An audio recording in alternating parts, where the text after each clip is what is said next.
día. Benvidos á Escola de Arquitectura da Universidade da Coruña, a Escola Pública de Arquitectura de Galicia.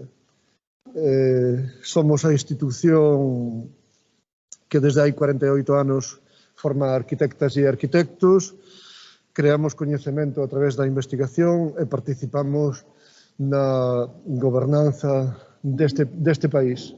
Ben a través do noso traballo constructivo como a través da organización de debates como este.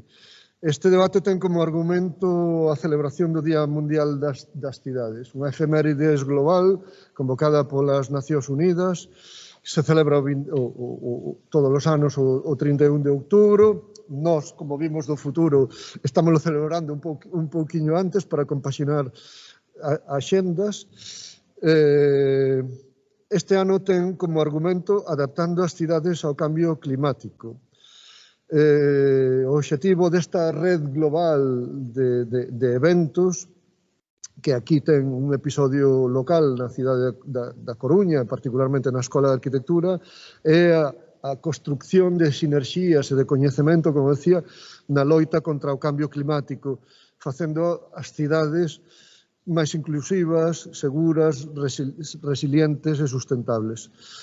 A Escola de Arquitectura da Coruña súmase a esta celebración dende a iniciativa Green Campus, realizando, como decía, este evento, un evento en formato de mesa redonda, debate, que trae á escola a representantes dos gobernos municipales da Coruña, Juan Manuel Villoslada, por orden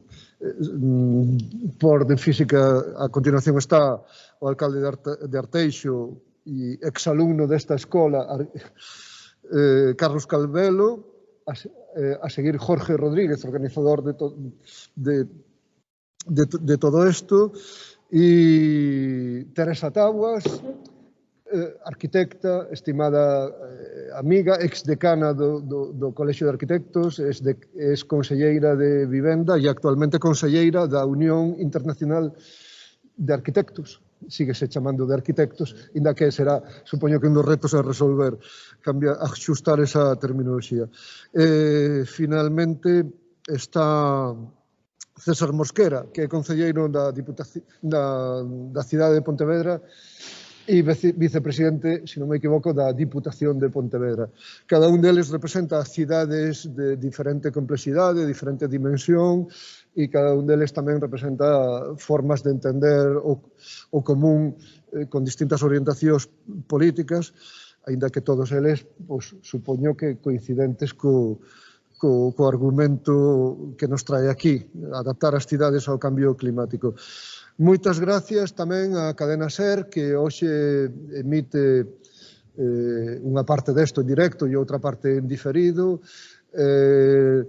a SER por acompañarnos construindo esa tarefa que ten que ver coa nosa responsabilidade social como institución de referencia en Galicia, de diseminar o coñecemento e axudar a construir un mundo mellor, particularmente onde o mundo se chama Galicia. Benvidos, benvidas, moitas gracias. Cedolle a palabra a Jorge e ao resto da mesa. Moitas gracias por estar aquí todos con nós en este día. Plácido, moitas gracias tamén aos convidados por acompañarnos nesta xornada. Nesta primeira parte do evento, que durará ata a 1:05, imos tratar unha serie de temas que son de enorme interese, sobre todo para a nosa comunidade da Escola de Arquitectura e a comunidade universitaria. E imos comezar con deles que é o tema do planeamento urbanístico, das cidades aquí representadas, pois danse circunstancias diferentes, non? A Coruña ten un plan relativamente recente, do ano 2013, Arteixo está tramitando un novo plan, Pontevedra comezou a tramitación da revisión do plan do 89, e dándose esas diferentes circunstancias, e además, tendo en conta que hoxe en día temos a posibilidade de formular plans estratégicos, como son as estrategias de desenvolvemento urbano sostible e integrado, os famosos EDUSI, as axendas urbanas, de todas este tipo de ferramentas que tamén se están a desenvolver nestas cidades. Eu quería preguntar cales son os incentivos, dende o punto de vista dun concello, para emprender unha tarefa que non é doada, como é a formulación ou revisión do plan xeral. E, ademais, se o feito de non ter un plan xeral aliñado con estas estrategias, como son os EDUSIs ou as axendas urbanas, os novos retos que plantexa a sociedade, pois o feito de non contar cun instrumento como é o plan xeral aliñado coas mesmas supón algún tipo de limitación. Para ter un orde, eu comenzaría dándolle a palabra ao alcalde de Arteixo, a Carlos Calvelo, logo a don César Mosquera e a Juan Manuel Villaoslada de Coruña e a Teresa. Buenos días a todos. Me tenéis que permitir que, en primer lugar, pues agradezca a todos vosotros, a Jorge, el organizador de estas jornadas, a Plácido, el director de la escuela, a Carlos Quintans, que está también aquí, su director de escuela, José Manuel, pues profesores que fueron profesores míos en los años que estuve aquí, que bueno, pues sí que guardo un grato recuerdo y pues yo encantado de que me hayáis invitado aquí a poder participar en el Día Mundial das Cidades y bueno, pues entendemos que todo lo que se hablar en la escuela de bueno, pues desarrollo, de urbanismo, de EDUSI, movilidad, pues yo creo que es una parte muy importante, ¿no? Mirar, sobre todo en lo que estamos hablando del planeamiento urbanístico, es el concello de Arteixo, en comparación con Pontevedra y con Coruña, nosotros no tenemos plan xeral. Es un tema que yo creo que daría para hacer un debate específico. Vamos a iniciar el tercer intento de sacar a licitación un contrato para la realización de un plan xeral en Arteixo. Creo que hay una dificultad extrema a la hora de lo que es toda la tramitación y sobre todo pues un poco lo que siempre decimos, tener los informes sectoriales favorables para la aprobación de un plan. Creo que en Arteixo estaríamos en 33 informes sectoriales, tendría que informar todo el mundo, hasta incluso lo que es el Ministerio de Defensa y bueno, pues sí que tiene pues su dificultad de gestión. Nosotros se hizo un primer intento que hubo una aprobación inicial que después no se consumó, no hubo aprobación tampoco definitiva. Un segundo intento con una empresa, en este caso, que era una empresa de Madrid y con la dificultad de, sobre todo, el desconocimiento del territorio aquí en Arteixo. Bueno, pues por circunstancias económicas también que coincidió con la etapa de la crisis, pues una empresa que tenía 200 trabajadores pasó a tener 10 o 12, con lo cual hubo un abandono a la hora de poder tramitar el plan. Y bueno, pues nos cambiaron 4 veces de interlocutor y con una dificultad. Y sobre todo con la ventaja que tenía en esta empresa de que en este caso el alcalde era arquitecto y el concejal de urbanismo era aparejador y además funcionario de la Xunta. Y habíamos hecho una distribución de, sobre todo el planteamiento del desarrollo del plan general, pues por una parte yo muy enfocado en lo que es la zona norte y mi compañero pues muy enfocado en lo que es la zona sur. Habíamos avanzado muchísimo, pero bueno, por las circunstancias en ese caso económica, pues hubo que rescindir el contrato. Estamos operando con unas normas del año 95.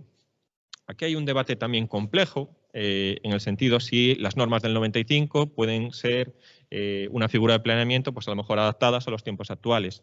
Por supuesto, creemos y entendemos que todo ayuntamiento tiene que tener un plan general, pero en el caso de Arteixo tenemos unas normas, y bueno, aquí está también mi compañero Enrique Roel, que fue arquitecto municipal, que está ahora colaborando con nosotros, es el coordinador de política territorial del concello.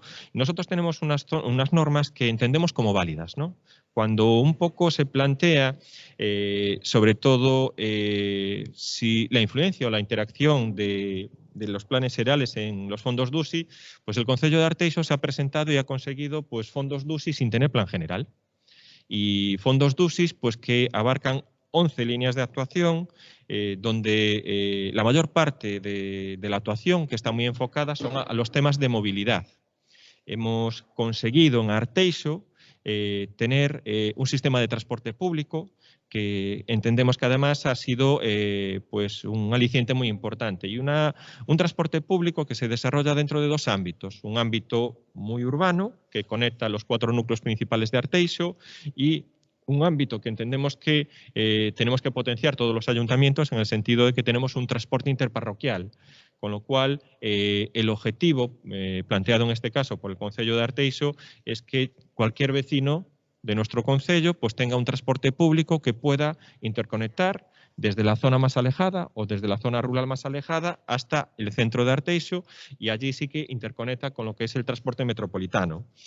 Pero también con los EDUSI hemos desarrollado pues, distintas actuaciones y lo que es la movilidad en las ciudades, aquí que hay una parte muy importante, casi todos somos en ese caso arquitecto, jurídico, es tenemos que tender y concienciarnos que la evolución de las ciudades en los próximos años se van a basar en 3 puntos, 3 pilares, ¿no? Yo soy el vicepresidente de la Comisión de la FEN de Movilidad, Juan también está conmigo en esa comisión. El otro día tuvimos un congreso en Bilbao sobre temas de la movilidad sostenible y hay 3 conceptos que para nosotros son básicos y que se van a desarrollar tanto en el ámbito muy urbano, ciudades grandes, como concellos pequeños. Lo de concellos pequeños es para matizarlo, ¿no? Porque Arteixo tiene 33.000 habitantes y en el concepto o en Galicia podemos ser un concello mediano. Pero claro, vas a España y les dices que tienes 33.000 habitantes y bueno, pues ya casi ni te hacen caso, ¿no? Para ellos sí que tienen un entorno y un concepto sobre la movilidad enfocado en las grandes ciudades, ¿no? Y seamos concellos grandes o concellos pequeños, yo creo que la movilidad se debe basar en 3 pilares fundamentales. 1, transporte público. Arteixo tiene dificultad de que la gente pueda utilizar el transporte público. Tenemos los principales polígonos industriales del área, pues aproximadamente hay 8.000 personas que se desplazan todos los días a trabajar al polígono de Sabón. Tenemos pues, probablemente en los próximos años el mayor crecimiento industrial, que es el polígono de Morás y el puerto exterior, y es verdad que hay una dificultad para que la gente pueda acceder a esos polígonos en transporte público. Lo que conlleva es una sobresaturación del tráfico. Entonces, casi todo el mundo va en transporte privado, en coche particular. La mayor parte de la gente va una persona por coche. Tenemos, por ejemplo, lo que es el nudo principal de comunicación nuestro, que es la rotonda de Sabón, pues que soporta una carga de unos 50.000 vehículos diarios. Y yo creo que ya es un tema que no es, vamos a decir así, que los concellos, que las administraciones hagan nuevas infraestructuras. Nosotros en la rotonda de Sabón tenemos una rotonda superior y puedes plantear para mejorar la vialidad de tráfico, hacer otra macroinfraestructura, hacer un tercer nivel y todavía aumentar y crecer más lo que son las vías de comunicación. Pues en vez de 2 carriles, 4. Llegar a un momento que en vez de 4, 6. Yo creo que ese no es el camino. El camino es intentar reducir lo que es el coche privado, que entre también en los polígonos industriales, y potenciar lo que es el transporte público, ¿no? El segundo concepto que yo creo que de movilidad que va a definir un poco las ciudades es el tema de los carriles bici, vamos a decir así, o la movilidad ciclista. No todos los ayuntamientos tienen esa posibilidad de desarrollar esos proyectos y luego hay que enfocar que los carriles bici pueden tener una parte muy enfocada a tener una movilidad interior y que la gente pueda utilizar la bici para desplazarse. Ese es el ejemplo de Bilbao. Bilbao tiene un sistema de bicicletas que son 3.000 bicicletas en el propio ayuntamiento, con 25.000 usuarios, y Bilbao tampoco no es una ciudad muy plana. Pero sí que es verdad que tienen un éxito rotundo y además la gente las utiliza para trabajar, que yo creo que es muy importante. Nosotros tenemos un paseo fluvial y un paseo marítimo que nos vertebra parte de lo que es el territorio y sí que podríamos interconectar y garantizar una movilidad ciclista y ampliar los carriles ciclistas en otras zonas. Y el tercer concepto, para acabar, porque además hay que ser breve. Y el tercer concepto, que yo creo que es fundamental poder desarrollarlo, es que los vecinos anden. Sendas o itinerarios peatonales. Nosotros, todos estos proyectos los estamos desarrollando con estrategia de DUSI, una subvención concedida de 6 millones de euros. Nos hemos presentado unos nuevos fondos europeos, NEXT, que también enfocamos en carriles bici y en sendas, y entendemos que sin plan SERAL, que hay que tener un plan SERAL todos los ayuntamientos, pero que podemos trabajar igual y plantear proyectos de desarrollo de lo que es nuestro concello sin tener esa figura urbanística que, lo vuelvo a decir, la principal dificultad es la obtención y el desarrollo de esos 33 informes sectoriales que pueden tener los planes generales. César Mosquera. Grazas. Bueno, afórromos os recoñecementos e vamos ao grau. Dame a sensación de que, digamos, esta primeira parte está enfocada a cuestións de saídas profesionais da arquitectura. Eso, entendino ben. E eu, antes de nada, dicir unha cousa que me sorprende bastante, é que unha das saídas profesionais máis voluminosas posiblemente das que ten, entre as que ten maior trascendencia, é a función pública. Bueno, pola miña experiencia, foi un presidente de tribunais de selección e demais, digamos que a cultura da oposición, precisamente entre os egresados, non sei xa antes, bueno, graduados, máster, o que sea, é bastante escasa, por ser suaves. E máis, podo dicir que estritamente, se fóramos, non quero entrar como están as oposicións, que son un disparate absoluto, pero bueno, se tuviéramos que ser, digamos, estritos na aplicación das bases, teríamos que deixar todas desertas. Creo que é algo, digamos, porque nós, por exemplo, no Concello de Pontevedra, cando entramos técnicos, digamos, técnicos de todo tipo, arquitectos, aparelladores, enxeñeiros, creo que tiñamos 5, ahora vamos ter 20. Que hai en todos vamos, en todas as administracións está sucedendo o mismo. Bueno, dito isto, intento contestar a pregunta. Que estímulos ten un concello para facer un plan que o afoguen? Directamente que afoguen, por ser claros. Si ten un plan xa, o sea, cando o suspenderon por sentencia, cando non ten plan, ou cando ten totalmente esgotado, por exemplo, o único caso que coñezo Marín. O resto, que afogue. Claro, nós intentamos facer un plan novo, vale. O plan novo resulta que tiñamos 24.000 soares, o sea, soares para edificar 24.000 vivendas e nos querían baixar a 8.000. E sendo moi xeneroso deixaban 10 ou 12. Claro, es que, vamos, aparte de refacer, o sea, desfacer os plans, eu sempre, a miña cultura é que os plans son permanentes, son para sempre. En todo caso, revísanse e amplíanse. En este caso, queríanse que é o que ten a lei. Claro, que botando un vistazo á lei do solo, a lei do solo de Galicia, e o reglamento da lei do solo, é que define un modelo vamos, moi nítidamente que, vamos, que nin é sustentável, nin estrangula o mercado, etc. Non é sustentable porque trata de esparramar hasta o infinito,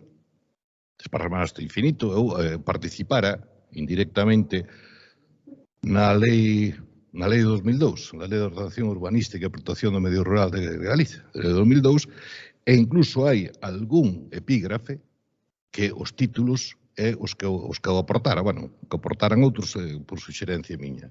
Non que límite de sustentabilidade e calidade de vida e cohesión social. Ben, tratábase a proposta que era que houbera un mínimo de edificabilidade, é o que se converteu nun máximo descendente e que, vamos, tremendamente, que esparramamos as cidades, ocupamos, antropizamos, estropeamos máis territorio, o sea, vamos, xa, eu creo que desde o Congreso da UEA, non? de Barcelona do 96, xa hai unanimidade, polo menos tal, en que hai que facer cidades compactas, densas, non, con misturas de usos, etc. E a lei vai exactamente en sentido contrario. O cual, pois, crea unha disfunción, unha disfunción que tal. Hubo unha reunión no INAP, xusto antes no Instituto Nacional de Administración Pública, xusto antes do confinamento, en que estaban catedráticos de urbanismo e de dereito administrativo, e tamén convidaron a un funcionario do Concello de Pontevedra, que é Xosé Manuel Tato, Camino, e resulta que prácticamente en media hora chegaron á conclusión de que o modelo de plans xerais está radicalmente esgotado. Está radicalmente esgotado. E sigue coleando aí con unha expectativa bastante absurda. Cando Teresa Tabo era decana do colexio, e despois Celestino Gardezaña era decano, eu plantexamos isto abertamente, di, mira, eu teño claro, en canto empeza a haber tanta legislación sectorial que atacose todo as posibilidades, o que é un modelo de plan que quere, ten un plan botando as contas, o Concello ten unha capacidade para decidir sobre o 5 ou 7% do que pon no plan, O resto nada, agua de borralla. Entón, hai administración que ten a competencia, que non exerce, non pon en un plan, bueno, fora que fora, un plan territorial integrado, non pon o que ten que poñer, e se o Concello quere facer o plan, di, posme isto, posme isto, posme isto, posme isto, posme isto, posme isto. Un disparate. Nunca funcionaron as competencias compartidas, nunca funcionaron cosas deste tipo. Eso é o que está pasando cos plans. Entón, vamos, o que decía, non? Que tanto o decano dicía, eu tiño clarísimo, este é un modelo totalmente esgotado, que foi a conclusión que chegaron isto, totalmente esgotado. O sea, un plan que podes tumbar porque falta o informe de telecomunicacións como de Ourense, ou porque falta o informe de impacto de xénero como de Segovia. O sea, ni máis ni menos que ordena toda a posibilidade de edificar e se tumba por eso. E ten que recoller todo eso. Ahora, pero decíame, calquera ayudía aos meus colexiados. Porque hai a expectativa de que vai de traballo. Pois dá o que dá. Non dá máis, nin vai a dalo. Nin vai a dalo. Darán outros instrumentos. Outros instrumentos será os que den a posibilidade. E non me estendo máis, porque disto podíamos falar moitísimo tempo. Pero, claro, onde estuve repasando o reglamento de planeamento, que aquilo dicía que donde coloca edificación, que xa mo di. O sea, prácticamente un exercicio de cirurxía de colocar, non me cumple. Bueno, vou poñer aquí unha torrecita aquí, que a edificabilidade. Bueno, pero que eu tiño idea, por exemplo, de unha cidade compacta, que haxe unha rúa na que se poida ir de noite, que estén todas, non os baixos ocupados, non me colle. Non me colle nada. Non me colle nada. Claro, así é que, iso, o que digo, que a quen lle aforca así, porque senón o resto xa se ve, non o fai, excepto que en eso lle tumban o plan, non como de Vigo, ou de Ourense, ou de Verín, ou de Carballo, ou o resto, que non, ou cando non ten un plan, non, como é o caso de Arteixo, os outros, senón o resto que é meterse, é un absurdo, meterse na boca do lobo. Moitas gracias. Juan Manuel. Vou agradecer rapidamente á escola a invitación para participar nesta mesa co alcalde de Arteixo, con Teresa Tabas, por suposto, e con César Mosquera.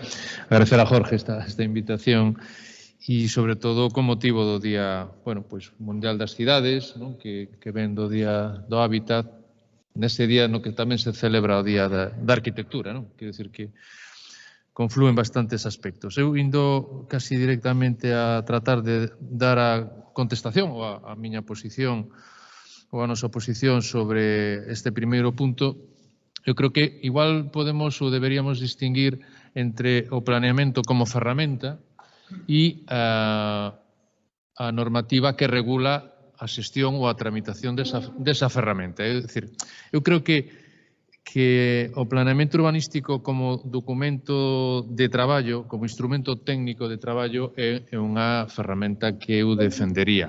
Cuestión distinta é se a normativa que regula a tramitación dos plans pode, obviamente, necesitar de unha revisión, porque é certo que calquera, xa non digo abordar un novo plan xeral, pero abordar calquera modificación puntual do plan xeral, xa de por sí podemos estar pensando en ano e medio ou a veces en 2 anos de tramitación, entre informes sectoriais, etcétera, etcétera, etcétera, estudio previo de impacto ambiental, aprobación inicial, aprobación provisional, aprobación definitiva, entrada en vigor, novas normas técnicas de planeamento. Quero dicir que é certo que, hoxe por hoxe, a tramitación do planeamento é máis que complicada. Máis que complicada técnicamente e máis que complicada políticamente, porque sabemos que son acordos que exixen maiorías absolutas.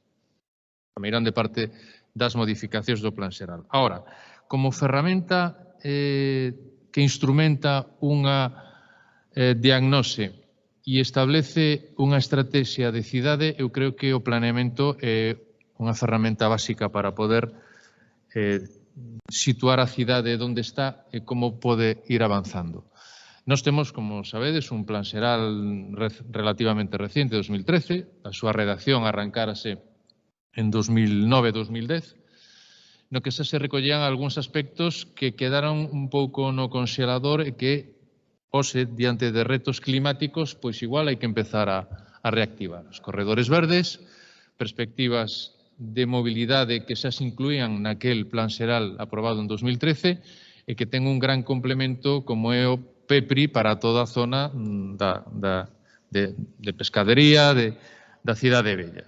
Quer dizer, desde esa perspectiva, cando nos presentamos a convocatorias de fondos estructurais, fondos europeos, EDUSI, os fondos actuais de reconstrucción, os Next Generation, ou cando temos en conta que temos tamén un PEMUS, un Plan de Mobilidade Urbana Sostible 2015, dispoñer dunha ferramenta planificadora urbanística, pero non só urbanística medioambiental de mobilidade, eu creo que en ese sentido eu casi reivindicaría que é importantísimo ese documento.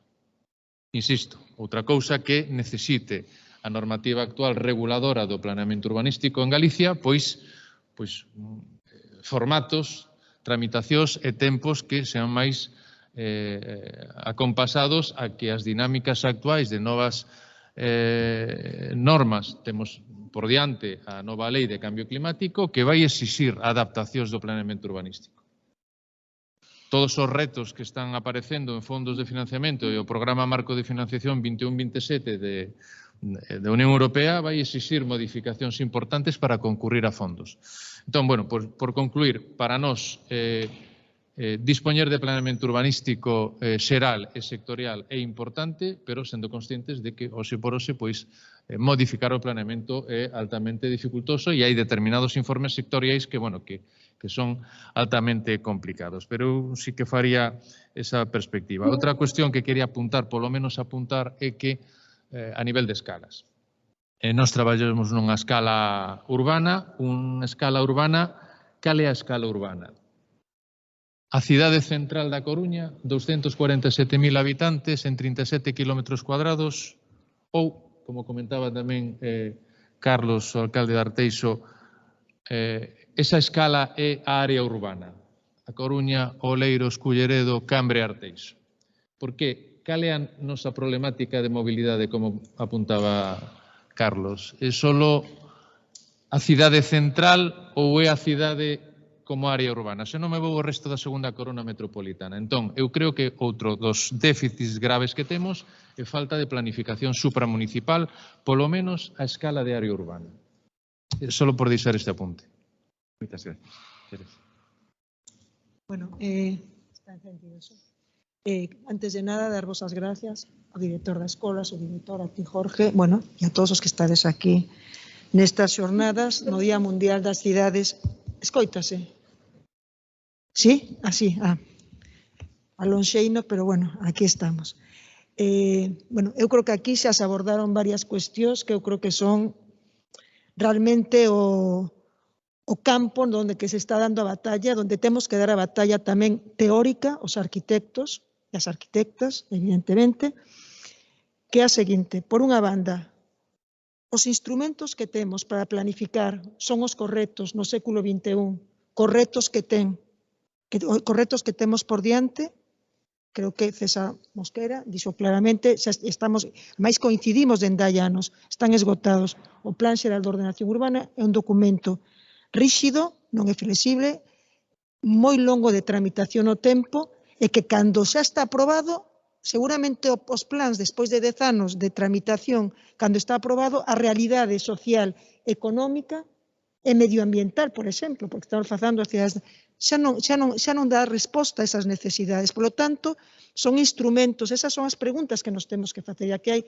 grandes urbanistas, estou vendo, por exemplo, Alfonso aquí diante, estou vendo o concelleiro Barino de Pontevedra, son esos instrumentos cos que temos que lidiar as batallas que está poñendo diante de nós esta época. Non, eu creo que non.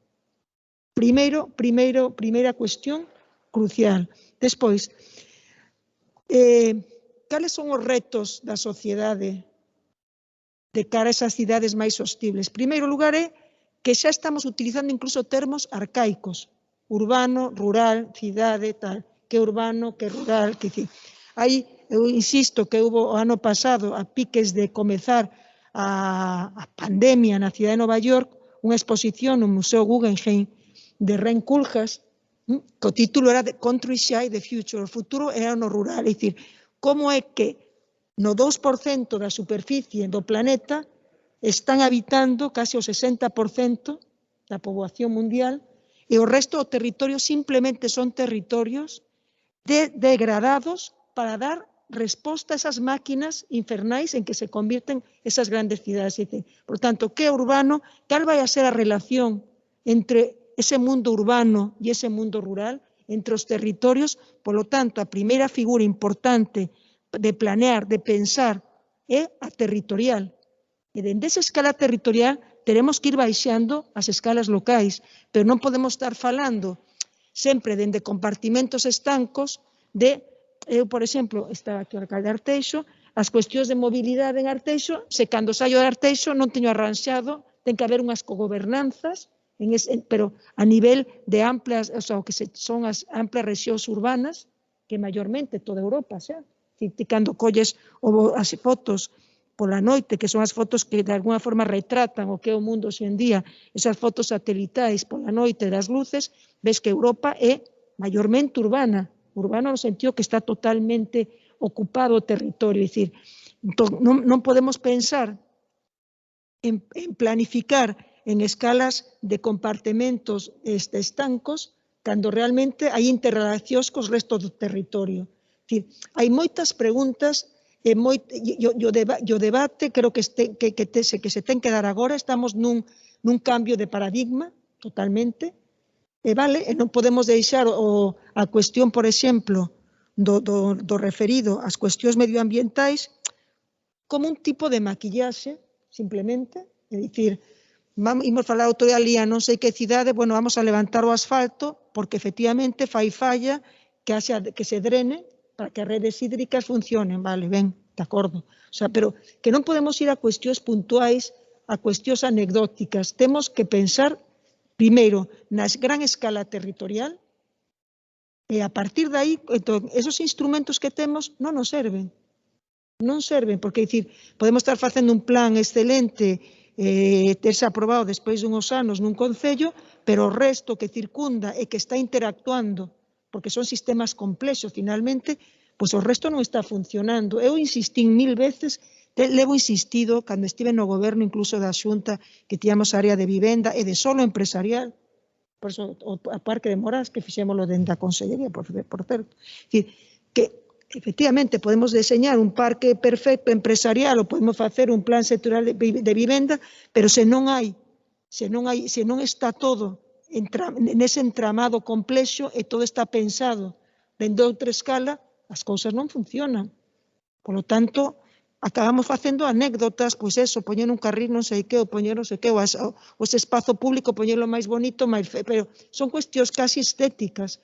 E eu creo que o gran pensamento tense que poñer en riba da mesa e temos que pensar de outro xeito. Eu, por exemplo, que teño a sorte agora de estar no Consello da UIA, que falaba César daquel congreso que houve en Barcelona, pois curiosamente a UIA agora mesmo está pensando como a cuestión principal no Consello da UIA dos que nos sentamos aí é a cuestión medioambiental. Pero é curioso, as propostas dos chinos, da xente que está facéndose dende China, ou as propostas dos Estados Unidos, as propostas, é dicir, cada país está facendo propostas moi distintas e moi distantes para abordar a cuestión medioambiental. Pero, dende logo, os máis avanzados e os de máis vanguarda son os que teñen figuras, ferramentas de planeamento máis flexíveis, moito máis adaptadas e moito máis rápidas para dar resposta. E nós, neso, estamos totalmente atrás, un paso atrás. E, bueno, eso simplemente para abrir aquí o debate. Moitas gracias. Sí. Agora, bueno, o segundo tema, que probablemente o último que nos dé tempo a tratar nesta primeira parte, é o tema da vivenda, porque os informes do IPCC prevén que a consecuencia do cambio climático as cidades sufrirán, ademais do coñecido incremento do nivel do mar, o aumento das vagas de calor extremo, incluso no noso contexto xeográfico. E tamén alerta de que os efectos destas vagas de calor terán un impacto maior sobre a poboación máis vulnerable, xa que hai factores que ten unha grande influencia, como a calidade da construcción das vivendas e a disponibilidade tamén económica dos servicios básicos de enerxía, agua, saneamento, no grado nos niveis desos impactos. Recentemente nesta escola leuse unha tese da doutora Cristina Botana que falaba dos asentamentos precarios en Galicia, o sea que revelando que é un problema que todavía existe pois en moitas das nosas cidades. Ademais, hoxe penso que vaise a aprobar unha lei de vivenda no goberno estatal e a pregunta que quería plantexar é como se poden afrontar estes problemas que teñen que ver coa vivenda, o acceso, a calidade da construcción, tamén a calidade do espacio público dende o ámbito municipal. Imos seguir a orden inverso, entón comenzaríamos con Teresa. Pois xusto o tema da vivenda.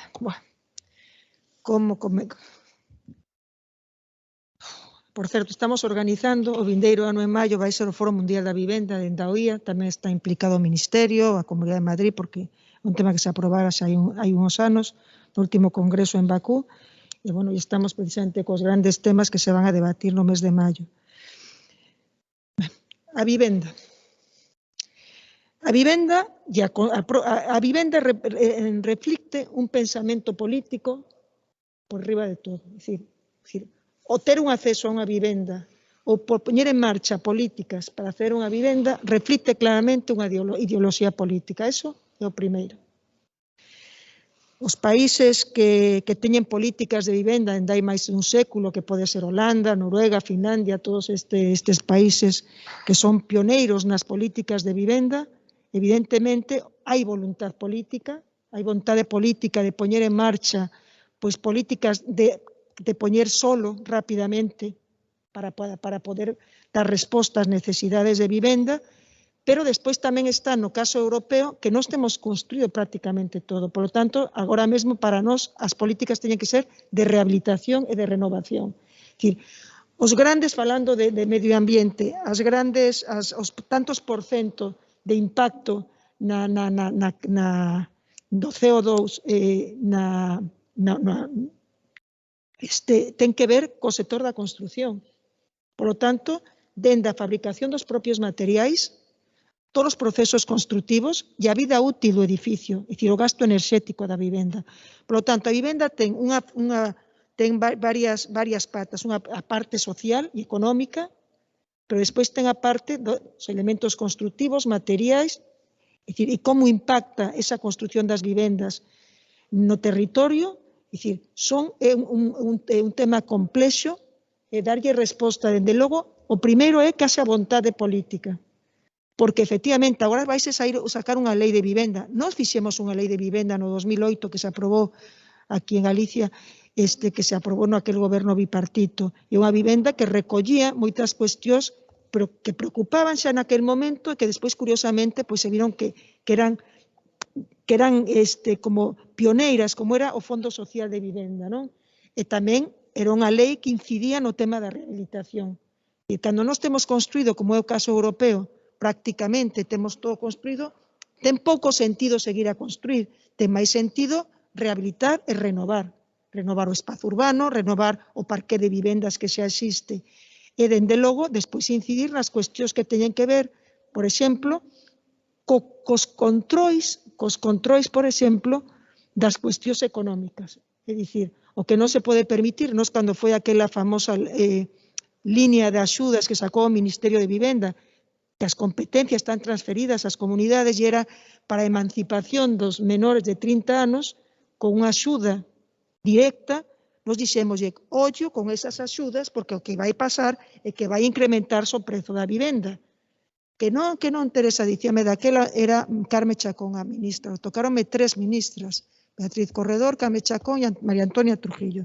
Eu dicía, consejera, estás equivocada. Non estou equivocada, é dicir, vamos a disparar outra vez o prezo, porque en canto hace unha axuda de 200 euros, dito e feito. Entón, nós que fixemos? Limitar nas grandes cidades o prezo da vivenda. É dicir, para non firmar ese acordo, porque entendíamos que senón aquilo iba a ser realmente o mesmo problema que creará xa a bolsa de vivenda de aluguer do último goberno de Fraga, que fora un auténtico desastre que incrementar o prezo das vivendas nas grandes cidades. O tema da vivenda é un tema que ten que estar en riba da mesa de calquera goberno que pretenda dar resposta a unha demanda da sociedade e que, de non ser así, o que está creando é deixando na marginalidade a grandes segmentos da poboación. Por lo tanto, é unha das cuestións prioritarias en calquera política. Moitas gracias. Rogaría brevidade agora porque temos que acabar un pouquiño antes da unha para comezar a tempo a segunda parte. Juan Manuel Díaz Villoslada. Bueno, creo que o tema da vivenda casi por decir un lugar común, pero creo que hoxe por hoxe das políticas públicas máis necesarias reto de país. Non tanto da perspectiva da construcción, sino da perspectiva de dar posibilidades de acceso a vivenda. Non pode ser que, non sei se o 65% dos menores de 35 anos estén sen emancipar. Por unha cuestión de que non exista vivenda, pero por unha cuestión dos precios de alugueiro. Eu creo que, hoxe se aprobe un anteproxecto de lei de vivenda nos parámetros nos que se está a falar, creo, desde a miña perspectiva, que é unha gran noticia. Hai temas en discusión. Por resumir moito, eu creo que temos que ir a máis rehabilitación, como decía lóxicamente Teresa, temos unha cidade construída. Hai unha cidade construída, unha cidade que rehabilitar en gran medida. Nós temos unha cidade máis na Coruña con unha densidade de poboación altísima por kilómetro cuadrado, como sabemos, non? Entón, temos que ir a procesos de rehabilitación, temos que ir a procesos de tratar, aínda que é sempre complicado, mobilizar vivenda desocupada, é dicir, a veces fálase da facilidade de mobilizar a vivenda desocupada, non é tan fácil porque, polo menos en Galicia, na Coruña, porque temos un diagnóstico do cal é a situación actual do parque da vivenda, sabemos que moita vivenda desocupada non é de grandes tenedores. Hai moita vivenda de pequenos aforradores, de moita xente que emigrou, que marchou, que ten esa vivenda como investimento. Mobilizar esa vivenda é necesario, non é fácil. Sí que hai que ver os elementos de tensión, se estamos en área tensionada, cando se aproben os novos parámetros de cara a poder ou non establecer eses límites de renda dos grandes tenedores, están os incentivos fiscais aos menores que teñan menos desas 10 vivendas. Eu creo que temos que, incluso diría que utilizar o planeamento para facer un esforzo maior en política municipal de vivenda, sabendo que, en materia de vivenda, as competencias do Estado e as competencias autonómicas son esenciais. Os concellos podemos facer o que podemos facer, pero é certo que sí, igual temos que intervir no planeamento para incrementar esas reservas de solo, porque, por outra parte, estou facendo un pouco, casi unha especie de tormenta de ideas, se ven demostrando, despois de bastantes anos, que o que é a configuración da vivenda de protección oficial non dá solución ás necesidades de vivenda tal e como está configurada. Entón, nese sentido, temos que apostar fortemente por parques públicos, neste caso municipais, de vivenda de alugueiro. É dicir, as experiencias que temos en países europeos con altos compromisos, con gobernos progresistas e gobernos conservadores, en moitos países europeos, está aí. España non fixo esa aposta e hoxe temos esta cuestión. Se dá incluso, e remato, unha certa paradoxa que falamos da necesidade de garantir calidade de vivenda eficiente enerxéticamente, máxima accesibilidade, pero que antes deso temos que pensar en dar posibilidades de vivenda a moita xente. Quer dicir, estamos falando xa dunhas estándares de calidade habitacional cando igual non hai posibilidades de acceder a unha vivenda aínda que sexa algo inaccesible ou pouco eficiente enerxéticamente. Entón, temos que acompasar os novos estándares climáticos con un maior dereito para poder acceder á vivenda. Eu creo que é un dos grandes retos e das grandes políticas nas que hai que facer unha aposta importantísima, non? Moi ben, moitas gracias. César, Bueno, é que tratar en 2 ou 3 minutos un asunto como este, en fin, é como máis ou menos non dicir nada, ou se non dicir cousas que excesivamente contundentes que necesitaban matiz. A ver, a vivenda é a eterna moedura, non? A eterna moedura, entón ponse cíclicamente en circulación. Vale.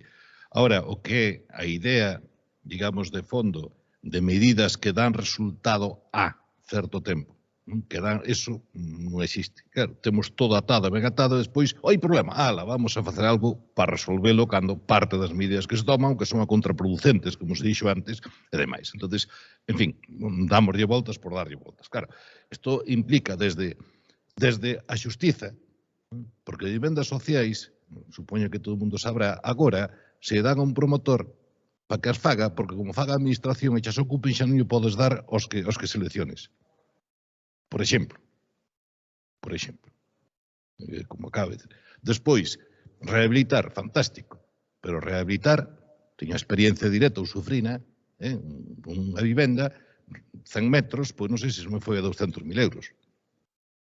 De agua que era a ardanza, porque senón, se teño que compralo, se me planta en 300.000 euros, eso como se aluga? A 200 euros? Posible. Cando unha vivenda nova resulta que é bastante máis barata. Bastante máis barata. De construcción e demais. Claro, o que dixen antes, non? Se hoxe faz un plan, resulta que alguén que tiña un soar, non, iso non vai ser soar. Non vai haber ningún soar. Claro, iso está tensionando o mercado dunha maneira aberta e decidida. Claro, despois é que resulta que está caro. Claro, está cara. Eu digo vos aquí que está regalada nestes momentos, incluso alugueiro, porque como os tipos de interés volvan ao 6%, por exemplo, vamos a ver que custa eso. Porque casi sempre hubo a asociación custe de hipoteca, custe de alugueiro, non? Mais ou menos. Claro, nestes momentos a hipoteca está moi barata.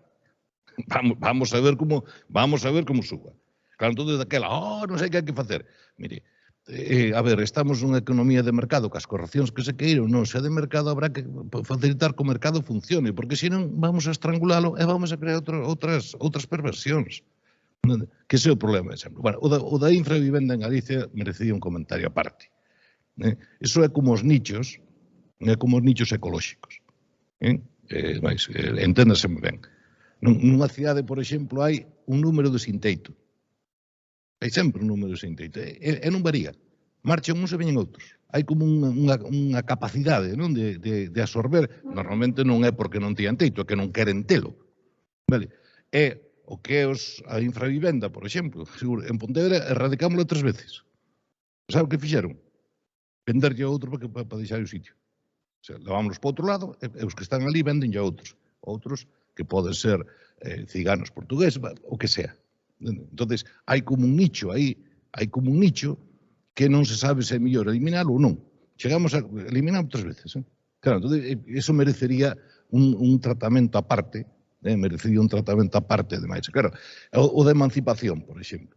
Pero cal é o problema? O problema é que os novos non teñen un salario decente nin estabilidade ou é o precio da vivenda? Claro, porque igual atacamos por un lado que non é o gordo.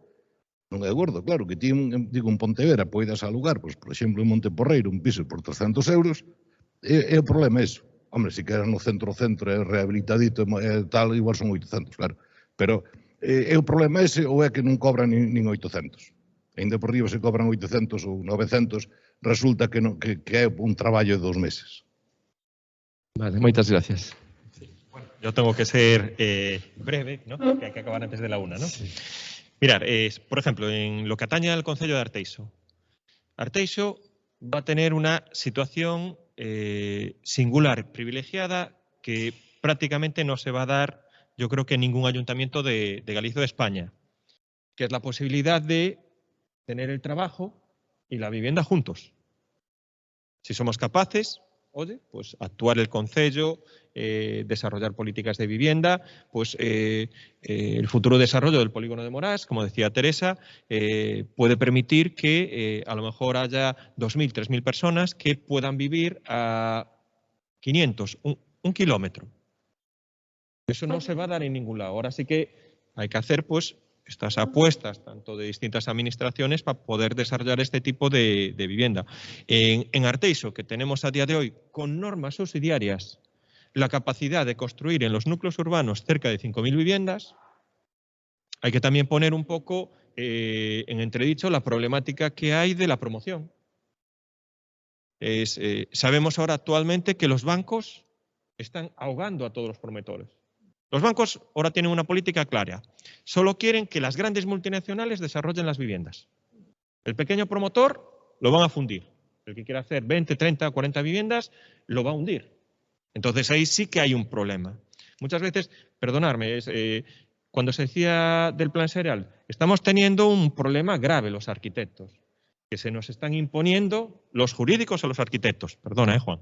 Entonces, y en políticas de vivienda está pasando lo mismo. Arquitectos que sabemos, pues estamos viendo superados porque al final las leyes pues prácticamente los hacen los jurídicos.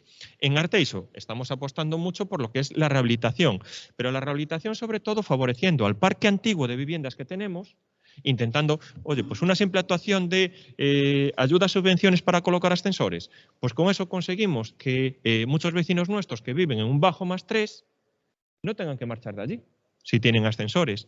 Hay otro tema que sería muy interesante abordar, y yo creo que va a ser clave en el futuro, que es qué va a pasar con los bajos comerciales. Esa es la clave. Está claro que el daño que le ha hecho el comercio por Internet al comercio tradicional ha hecho que muchos bajos estén desocupados. Pues como arquitectos deberíamos empezar a trabajar en lo que es la rehabilitación y la transformación de los bajos comerciales en vivienda. Y eso sí que podría ser pues, un nicho muy importante para que puedan ser jóvenes o pues, gente que tenga ciertas necesidades para poder actuar. Eso sí, viviendas en locales comerciales con calidad. Eso es lo más importante por nuestra parte, ¿no? Hay una cuestión que también aquí se aborda, es cuando estamos hablando de rehabilitación en las zonas rurales. Perfecto. Extraordinario. De palabra, ahora, ¿vas a rehabilitar o te vas a ir a vivir al rural si no tienes servicios? Si no tienes transporte público, si no tienes acceso a Internet. Y puedes tener, además, en unos precios competitivos, rehabilitar lo que es esas viviendas. Nosotros, por ejemplo, en Arteixo, hay otra singularidad que se está dando, es, primero, la demanda de vivienda de protección oficial es muy baja. Y el otro condicionante también que tenemos es que está casi equiparado el precio de la vivienda libre con el vivienda de protección oficial. Nosotros en ese caso sí que somos competitivos. Hay otros ayuntamientos que, claro, pues a lo mejor el modelo es que la vivienda valga 500.000. Y por último sí que yo veo en falta que haya una verdadera política de vivienda en el área metropolitana. Estamos todos actuando como cada uno que se busca la vida. Pues los que tengan poder adquisitivo se van para Oleiros, los que no tengan poder adquisitivo se van por los ayuntamientos del alrededor. Entonces eso sí que es un problema. Te dejo para que termines. Muy bien, muchas gracias. Bueno, penso que xusto 10 segundos antes da unha, agora houve retirar e comeza tamén a segunda parte coa emisión en directo da cadena SER e con Teba Chacón, penso. Gracias. 10 minutos pasan de la 1 de la tarde. El próximo domingo se celebra el Día de las Ciudades y hoy la Escuela Técnica Superior de Arquitectura de la Universidad de A Coruña nos ha reunido para hablar sobre ello en unas jornadas que empezaron hace una hora y que tratan de abordar los cambios que están sucediendo en nuestros ayuntamientos desde el punto de vista ambiental, que en realidad lo es todo, porque adaptarse al cambio climático es replantearse el modelo urbano, su movilidad, su industria, la protección de las zonas verdes, los materiales empleados en viviendas, en infraestructuras. Sabemos que las ciudades tienen buena parte de la culpa del cambio climático, pero también en ellas y en su adaptabilidad está la solución, pero ¿cómo se traslada todo esto a la gestión?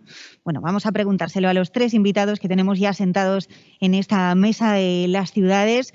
Juan Díaz Villoslada, concejal de Urbanismo de A Coruña, ¿cómo estás? Hola, ¿qué tal? Acércate, si puedes, por favor, un poquito más al micrófono. Sí. Carlos Calvelo, alcalde de Arteixo, buenos días. Hola, muy buenos días. Y a mi otro lado, César Mosquera, que es vicepresidente de la Diputación de Pontevedra. Bienvenido. Hola, moi bo día, que tal?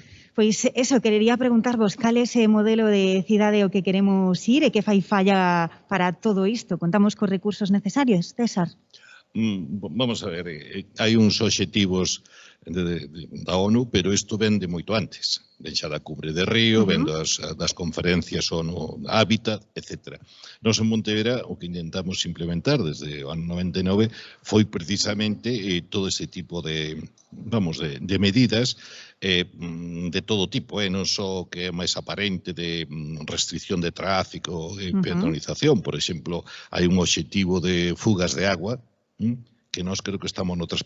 O obxectivo que se fixa para acadar no ano 2030 é que as fugas de agua non superen o 20%, e nós estamos no 3,4%. O sea, todo isto que agora está fixado nesta axenda xa viña de antes, porque estas cousas a nivel mundial a da ONU cociñanse con moita calma, non? Moitísima calma. Isto ven no final dos 80, principio dos 90, realmente foi o que estuvemos aplicando. Evidentemente, as cidades son unhas inmensas depredadoras de recursos, unhas inmensas contaminadoras e todo o que se poida facer debe facerse. E non só ese nivel, por exemplo, o dos residuos é un problemón, sobre todo centrado nas cidades, non? Entonces hai emisións de CO2, de vapor de agua, non? De gases de efecto invernadoiro, hai, consecuencia do que é do transporte, da mobilidade, hai como se xestiona a agua, hai como se xestionan os residuos, hai como se xestiona a mobilidade, que nos intentamos facer aplicar estes principios en Pontevedra. Creo que con bastante éxito, polo menos o recoñecemento non está sendo bastante universal, e creo que a calidade de vida na cidade tamén sube bastante. Falaremos de mobilidade agora. Querería preguntarvos por ese modelo de ciudad, Carlos. Bueno, pues nos partimos en ese sentido de Arteixo, para nosotros es un concello global. Si hay un concello singular que se puede dar en Galicia y que puede haber todas las causísticas a nivel urbanístico, es Arteixo. Yo siempre lo pongo de ejemplo. Tenemos una parte urbana, una parte rural, una parte industrial. Somos un concello eminentemente industrial, del cual estamos un poco muy orgullosos, ¿no? Tenemos una zona de costa que, también tenemos una situación privilegiada. Nuestro objetivo es combinar todo lo que tenemos en Arteixo para mejorar lo que es la calidad de vida de nuestro concello. 13 parroquias, 139 núcleos poblacionales, y una extensión de 93 kilómetros cuadrados, y queremos dotar de servicios básicos al 99% de nuestra población. Hemos hecho apuestas importantes. César lo decía, de las fugas de agua del 3%. Yo ya te digo, eso es imposible y te lo digo dentro del conocimiento de que nosotros somos un ayuntamiento que hemos remunicipalizado lo que es el servicio del agua. Si hay una cuestión que sabemos es de agua y es verdad que un porcentaje del 5 del 10% de fugas es extraordinario, una propia gestión de la propia agua. Como concello que tiene su parte urbana o parte rural, no nos podemos olvidar tampoco de dotar de esos servicios al entorno más rural y estamos trabajando en distintos planes de poblaciones aisladas y poblaciones que no tienen mucha, es decir, estamos hablando de núcleos de 20, 30 viviendas que carecen de saneamiento y de abastecimiento. Ahora nos hemos planteado la posibilidad de, en vez de hacer grandes colectores y de conectar a red y extenderlos, pues hacer también proyectos más específicos y a lo mejor pues a un núcleo. El otro día estuvimos con los vecinos de Las Quipas, son un núcleo de 15 viviendas, pues plantearles también hacerles lo que es el saneamiento con una mini depuradora. ¿Por qué vamos a extender 2 o 3 kilómetros lo que es la tubería para conectar una red general, para después bombearla cuando tenemos la posibilidad de que una mini depuradora en un entorno, en una parcela que nos puedan facilitar los propios vecinos, que funcionen, ¿no? El tema de los residuos, pues es otro tema fundamental. Yo sí que es verdad que prácticamente ningún concello de Galicia cumple con la normativa. No se está haciendo una buena gestión de lo que son los residuos urbanos. También nosotros hemos remunicipalizado lo que es la gestión de residuos sólidos urbanos, apostando por la contenerización, las 5 isletas donde estén de manera conjunta y agrupadas pues la recogida y con un éxito muy, muy importante. El apuesto por la movilidad también es fundamental. Yo lo decía, de nada vale que todo el mundo... Y esto sí que lo digo en plan crítica, ¿no? Todo el mundo se le hace la boca agua pues apestando por el rural, ¿no? Todo el mundo que se vuelva al rural, la España vaciada, la España abandonada. Claro, si tú al rural no tienes servicio de transporte público, no tienen servicios básicos, no tienen ni acceso a Internet, pues ¿qué vas a hacer? Entonces, sí que es verdad que había que pasar de menos ideas conceptuales y más desarrollo práctica. Un ejemplo, en Arteixo, solicitar la ampliación de fibra a un núcleo rural es un drama. Es un drama. Entonces, eso es lo que no se puede permitir actualmente en el siglo XXI, vamos a decir. Del Concello de Arteixo nos vamos hasta el día Coruña. Juan Díaz Villoslada. Sí, nos temos, como sabemos, unha cidade pois altamente compacta e altamente densa. Vivimos 247.000 habitantes en 37 km², pero insisto, sempre insisto, en que o continuo urbano que temos fai que a cidade central pois se espalle, por decirlo de unha forma, cos concellos limítrofes. Quero dicir que temos unha realidade na cidade central, pero temos unha realidade moi condicionada pola cidade máis alá da cidade central, é dicir, as nosas continuos urbanos con Arteixo, con Culleredo, con Cambre, con Oleiros, por chegar a esa primeira área urbana máis intensamente relacionada con nós. A COVID-19, a pandemia que obligou as cidades, a todas as cidades, porque nas cidades se concentra o maior número de poboación e, polo tanto, o impacto sanitario era o máis forte, tivemos que tomar moitísimas medidas improvisadas para reaccionar, non? Quer dicir, e a COVID-19 enseñounos como era necesario, por unha parte, facerlle caso aos retos de cambio climático e, por outra parte, facerlle caso ás necesidades de recuperación de espacio público.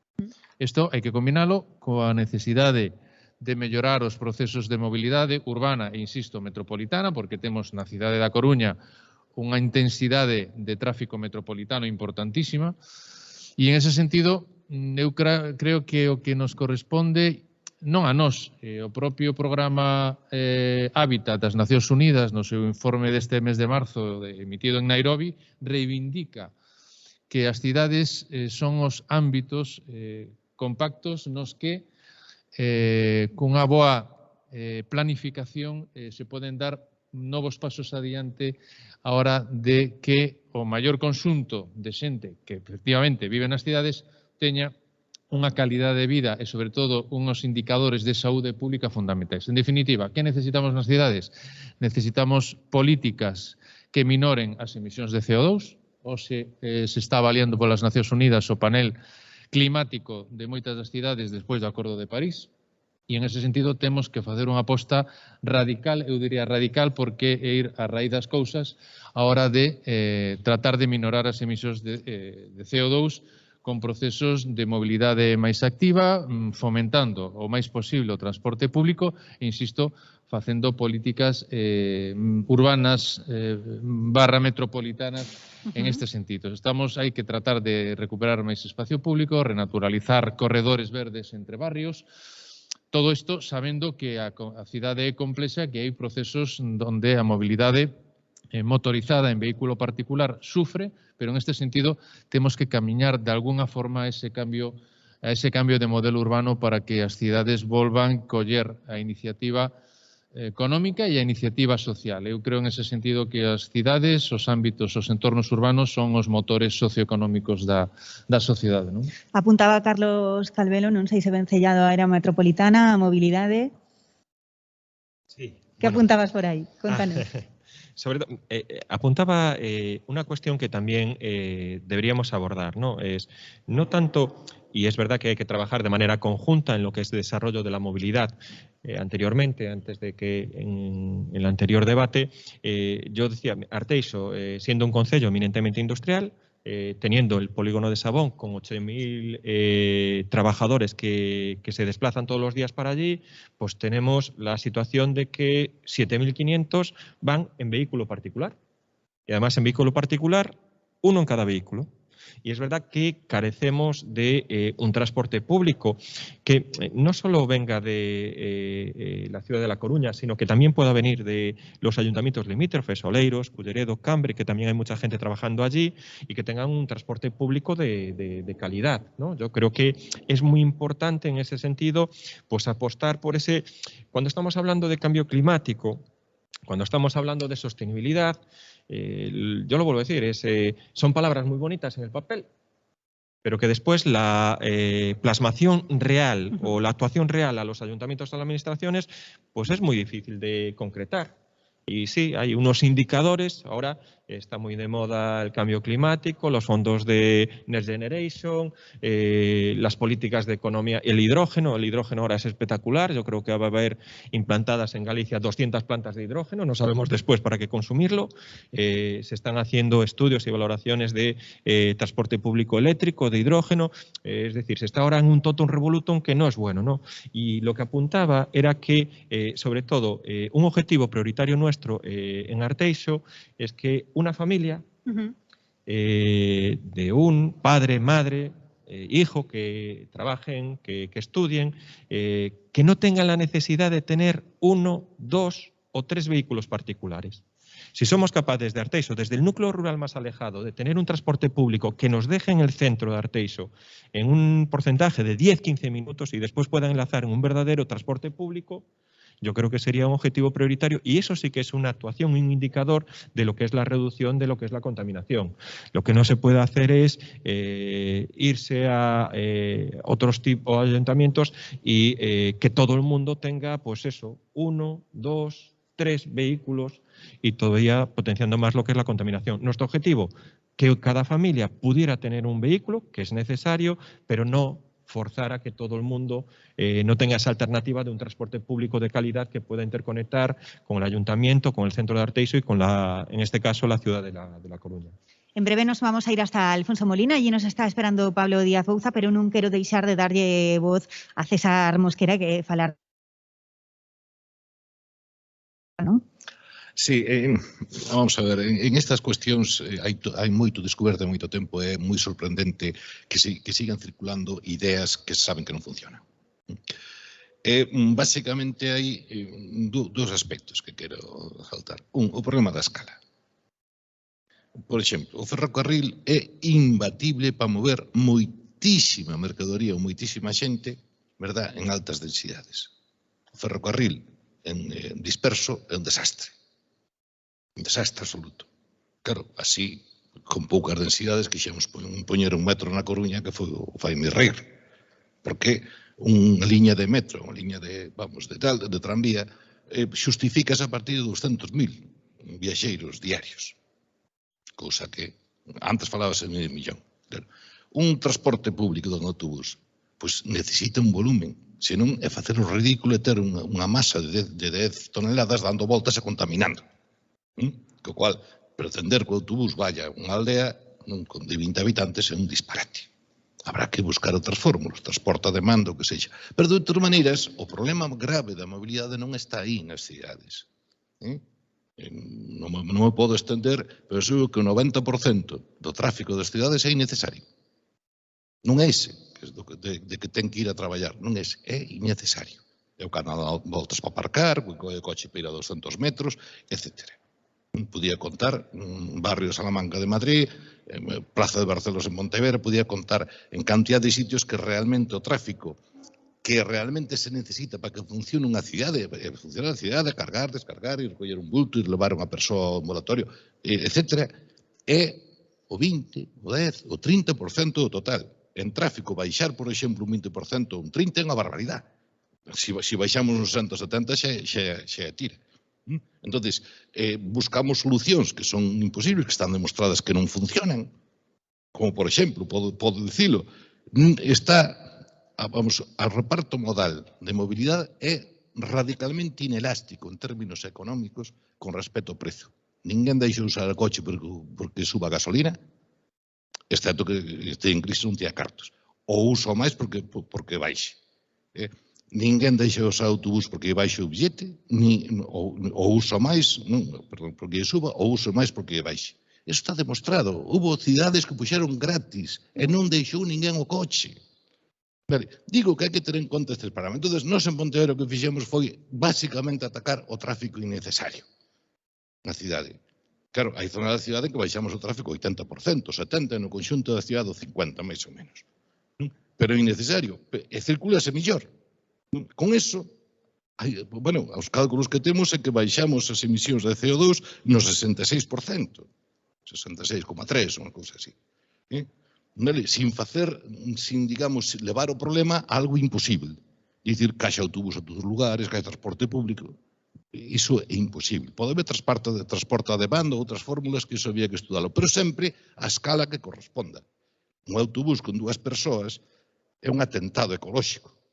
Pero mírese por onde se mire. Habrá que buscar, digamos, a escala, a medida, o tempo. Claro, depois hai medidas, por exemplo, que son tremendas. Ahora, por exemplo, é un atractor de tráfico de emisións, dando voltas a ver se marcha un, por exemplo. Foi unha das primeiras medidas que adoptamos no goberno, cepillarnos ahora. Ben tomado estuvo. Bueno, ainda seguimos, son medidas que, bueno, sei cal é a orixe, que podía explicarlo, pero non creo que sea, nin hai tempo e demais. Entón, simplemente, sabendo como funciona a cidade, sabendo o tecido máis denso, onde hai máis xente, onde hai conflitos entre os vehículos e as persoas, e non digamos xa os rapaces, os que non poden andar pola rúa, nin os ao colexio, pois tomando esas medidas podense avanzar moitísimo.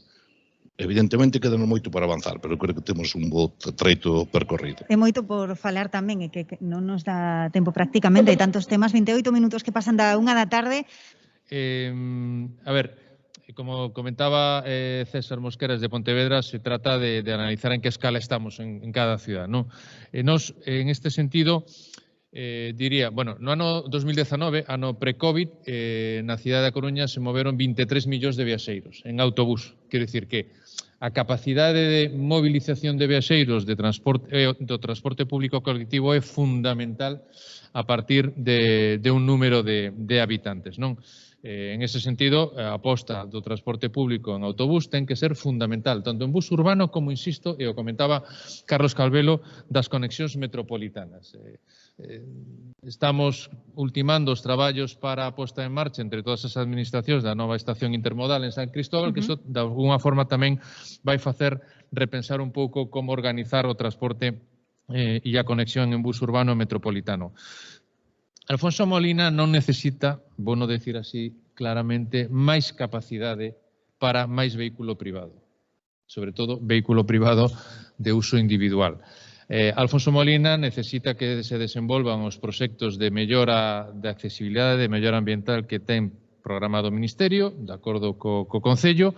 O que si necesitamos son algunhas conexións de infraestructuras que faciliten que xente que non teña que entrar ao centro por Alfonso Molina poda estar conectando, por exemplo, a AP9 coa terceira ronda. É dicir, ese vial 18 que conectaría a AP9 coa terceira ronda sería un proxecto que está en estudio informativo fundamental para evitar eses números que a veces dan as IMDs en Alfonso Molina en determinadas días e horas puntas. Para nós, dentro da cidade, o impulso tamén do sistema de Bici Coruña, que se vai duplicar e que vai incorporar as bicicletas eléctricas, creo que vai ser un revulsivo importante, non como elemento de ocio, sino como mobilidade activa para traballar, non?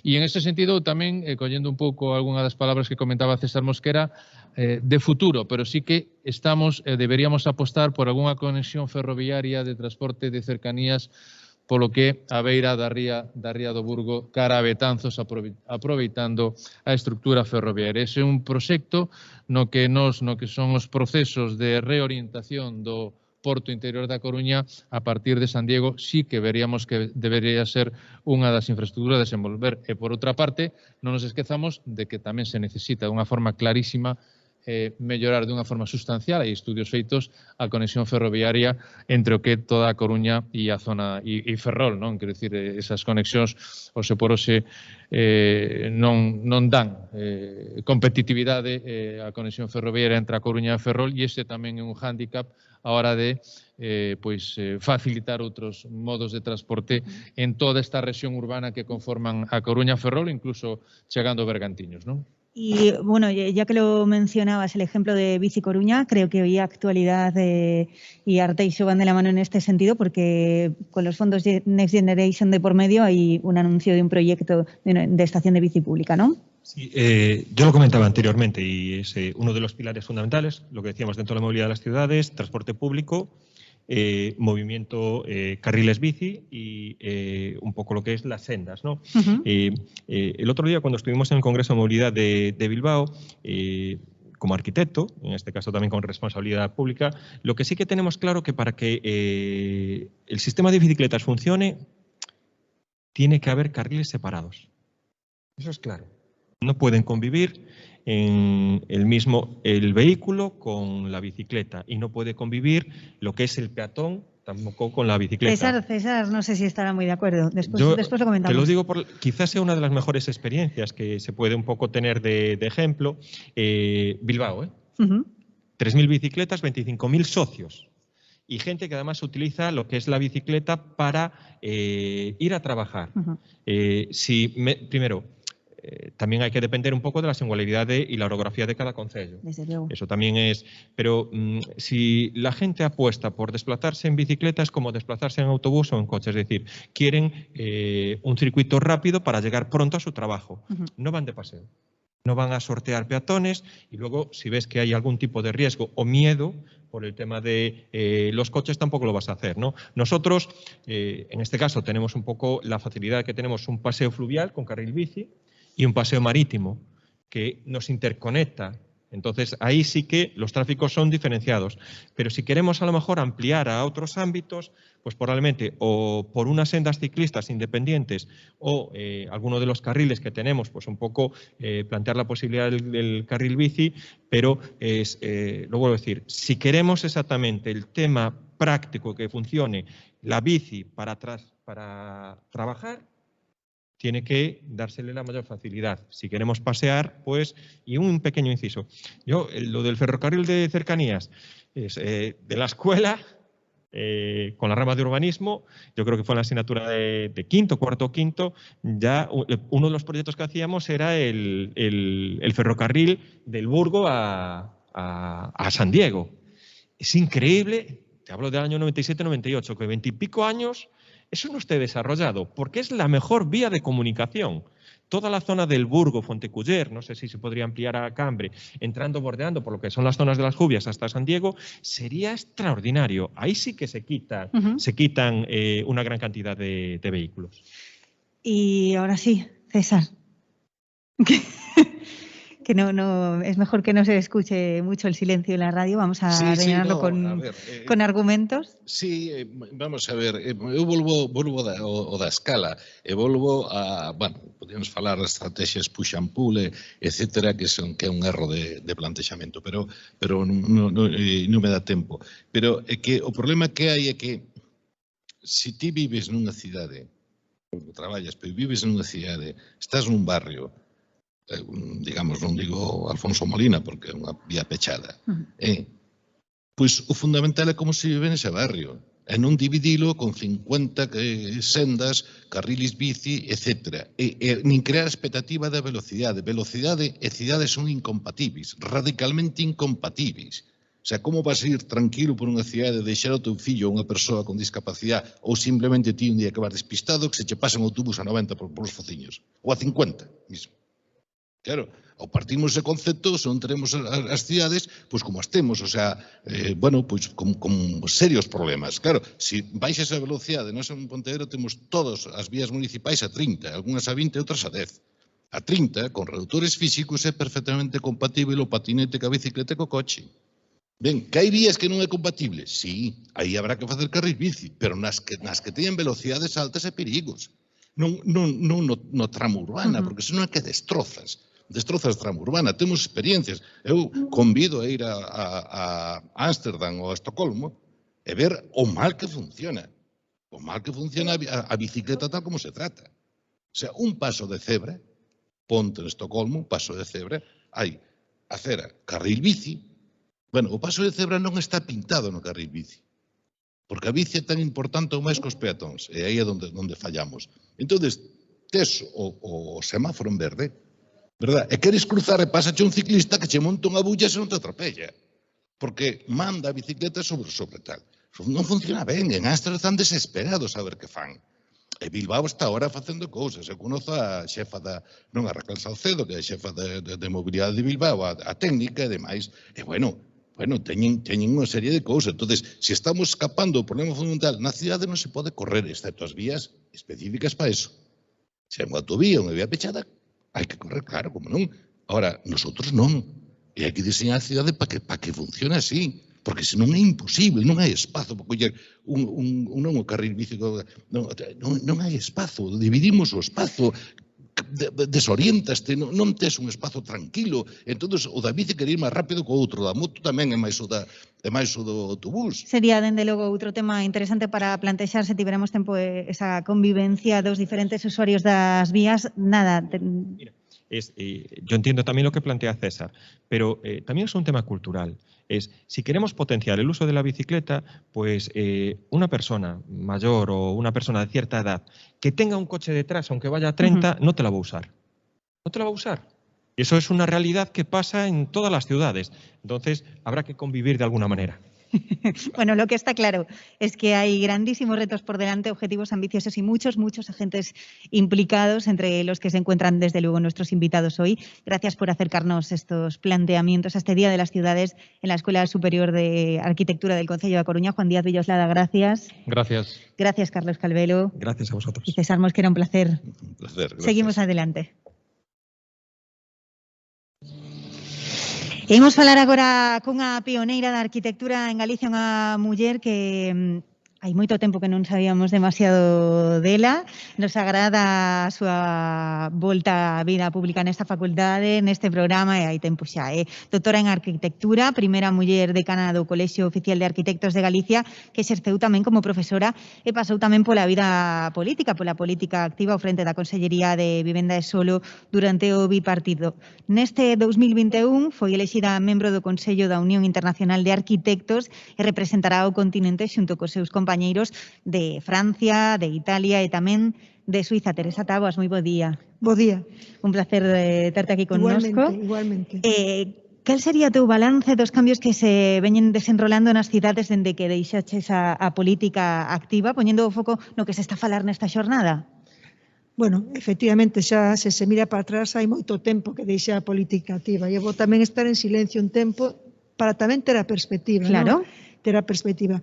No noso país, aquí en Galicia, evidentemente, as mudanzas nas cidades non foron tantas porque tampouco temos un crecemento demográfico que implique que as cidades estén medrando. A nivel mundo, efectivamente, cambios tremendos en moitas cidades porque efectivamente hai países nos que o crecemento demográfico é tremendo, non? Por lo tanto, vemos países con cidades de máis de 20 millóns, moitas cidades, e aí onde están os grandes retos que plantexan hoxe en día os urbanistas, os arquitectos, os pioneiros, os sociólogos, economistas no eido do urbanismo. Non? Aí están os grandes retos. Nos, por exemplo, falabas ti da UIA, na UIA, por exemplo, que está dividido en 5 rexións, somos 24 conselleiros, é diferente a visión que pode ter o conselleiro de China, por exemplo, co que pode ter a conselleira suiza ou a que pode ter eu, é dicir, porque as realidades son distintas e distantes. Sen embargo, hai un reto global que sí é un común denominador, que é o cambio climático. E aí é onde as cidades de pequena escala, como pode ser Pontevedra, de grande escala, como pode ser Xangai, ou Cidade de México, ou Sao Paulo, decir, aí é onde está, ou Tokio, decir, aí están os grandes retos, nas pequenas, nas medianas, decir, nas distintas escalas. É dicir, creo que o común denominador que temos os arquitectos, as arquitectas, hoxe en día é que facemos e como axudamos a promover e a propoñer os retos que nos está poñendo este tempo en riba da mesa, non? É dicir, tempo complexo, Dende logo, tempo moi complexo. Nesta mesa falábamos hai nada da mobilidade, da súa importancia tamén de cara ás cidades máis sostibles. A falta moitas veces de planificación urbana e a xestión ineficiente de proxectos incluso arquitectónicos responsables do espacio público teñen moito que ver cos problemas de mobilidade. Que teríamos que facer, Teresa? Bueno, hai moitos problemas. En primeiro lugar, a cidade é un construto social e económico. Por lo tanto, o modelo económico é o que está, de alguna maneira, dándolle forma a que crea as cidades. E neso tamén está a mobilidade. É dicir, as cuestións de como nos movemos, porque hai por iso, porque se está apoiando a utilización do coche privado, non do transporte público, por exemplo. Pero é que o mundo da cidade non somente é mobilidade. Eu utilizo, e ademais eu creo que vou empezar a casi que a repetilo continuamente, cando falamos agora das smart cities, non? Estamos smart city, eu quero smart citizens. É dicir, non é, se a cidade intelixente, estamos falando de cidades monitorizadas continuamente, e onde estamos utilizando todas as novas tecnoloxías e onde se van perdendo o espazo público e a cidade como elemento polis, como elemento público e como elemento político, eu o que quero son cidadáns intelixentes. Porque senón estaremos monitorizados, vixiados, pero sen capacidade tampouco de que esa cidade e ese espazo polis sexa o espazo de debate democrático. Entón, a mobilidade é un elemento, sí, os residuos, a vivenda, a cidade son estruturas complexas, dinámicas, e que son construtos colectivos ao longo do tempo, non son cuestións estáticas. Por lo tanto, a mobilidade hoxe en día, pois é o coche eléctrico. Sí, pero non podemos caer na anécdota de o coche eléctrico, pois así arranxamos a cidade. Non, primeiro hai que ver cal é o modelo económico. Que está xerando ese modelo económico? Porque as cidades tamén xeran pobreza. Entón, pode ter unha cidade moi intelixente, imagina unha das grandes cidades do mundo, hiperconectada vía internet, e ter barrios pobres. É miseria. O debate é máis fondo, non? Aí son moitas máis cousas. Xa volvín a política, viches? Non pasa nada, vou volver de novo, tamén porque hoxe se aproba o anteproxecto da Lei de Vivenda. Hai algún aspecto desta lei que lle pareza significativo, por positivo ou por negativo? Non, eu creo que se fale da vivenda, que se faga unha lei de vivenda é positivo. Positivo sen entrar ao detalle de se este artigo podía ter sido mellor ou matizar. Que se fale de vivenda, que se fale dunha de vivenda, amosa que hai un problema, porque os ratios de vivenda e do esforzo que supón para os cidadáns, e non falo de xente nova ou de todos, en comparación no Estado español co resto de Europa, é tremendo. É tremendo, é dicir, o esforzo que ten que facer, por exemplo, un mozo de 30 anos para acceder a unha vivenda, suponlle, pois, o mellor 50 ou 60% do salario.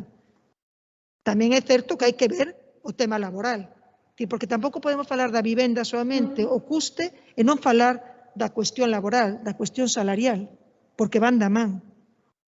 Entón, tamén antes que haber un incremento salarial, tenemos que tamén pensar nas cuestións laborais, decir, a vivenda é o resultado das malas ou as boas políticas económicas, e aí tamén están as políticas laborais. Que sae todo o rato, Sí. Imos a ir un momento, bueno, en realidade non imos a ir. Noutro orde de cosas, eso sí, hoxe estamos na Universidade da Coruña, cando Teresa Taboas estaba en política, un dos seus proxectos estrela era a creación pois desa residencia universitaria. Por que non saiu aquilo adelante e que suporía agora para a cidade de ter saído? Bueno, eu creo que desa etapa política da miña vida, eu creo que das tristuras que me quedaron a min e tamén porque por ética non quixemos nos días que estábamos en plena campaña adxudicar as obras. Dixemos, non, eso non se ten que facer nunha campaña, non o fixemos. E moitas veces digo, bueno, pois terían quedado adxudicadas as obras. Nos queríamos crear a primeira residencia pública para estudantes. Eu creo que era un gran proxecto, se fixeron concurso de arquitectura.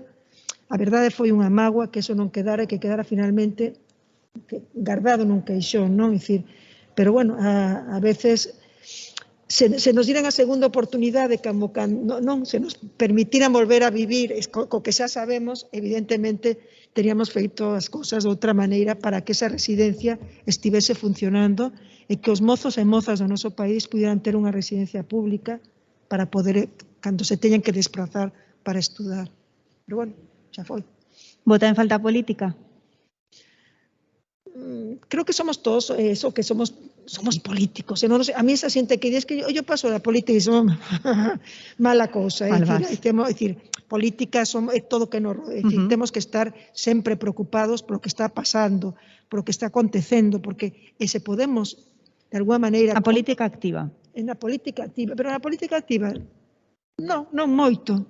De alguma maneira, non moito, porque de alguma maneira estou facendo unha política da mellor dende a miña profesión. É dicir, tentando propoñer, tentando traballar en conxunto con outra xente para facer propostas de outro tipo, pero non, a verdade non. Teresa Taboas, moitísimas grazas por estar connosco en Noi por a Coruña en esta xornada das cidades. Pois nada, moitas grazas a vos por entrevistarme, moitas grazas. Seguimos adiante.